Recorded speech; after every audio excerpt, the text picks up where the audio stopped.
job, and it's an open question whether, in the event of a conviction, Juan Merchan is going to sentence Donald Trump to time in prison. But ultimately, it is not a consideration that the jury is supposed to take into account. And Todd Blanche, a former prosecutor, he knows that. And Harry Littman, it is not lost on me that Todd Blanche took that chance, probably because Donald Trump wanted him to, with even Tiffany Trump there. Two Trump sons are in the courtroom, along with Tiffany Trump, who I'm not even sure I was shocked when one of the pieces of evidence was that he had her number in his phone. Wasn't aware that they were in that kind of touch with one another. But the fact that there are three Trump adult children in the room does seem theatrically performative.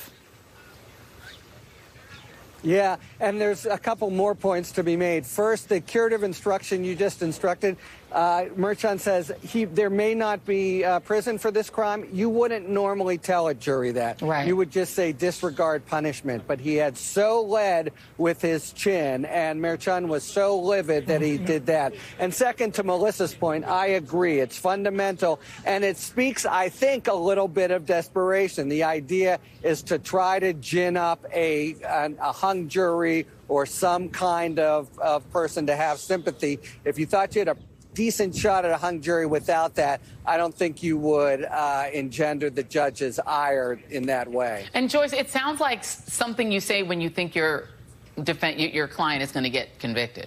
It sounds like you think he's going to lose. Yeah.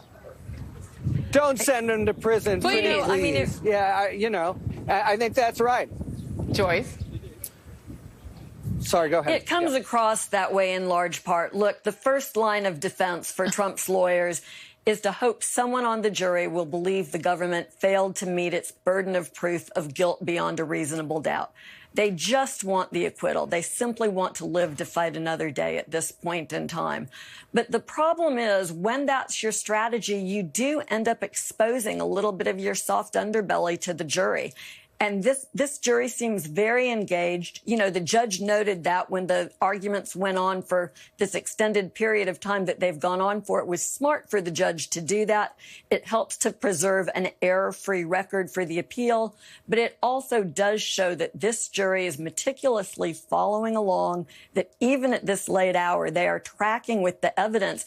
And it's not lost upon them that Trump's lawyers have skirted some of the most important issues, the exhibits Katie was talking about, the failure to confront the details of Michael Cohen's testimony.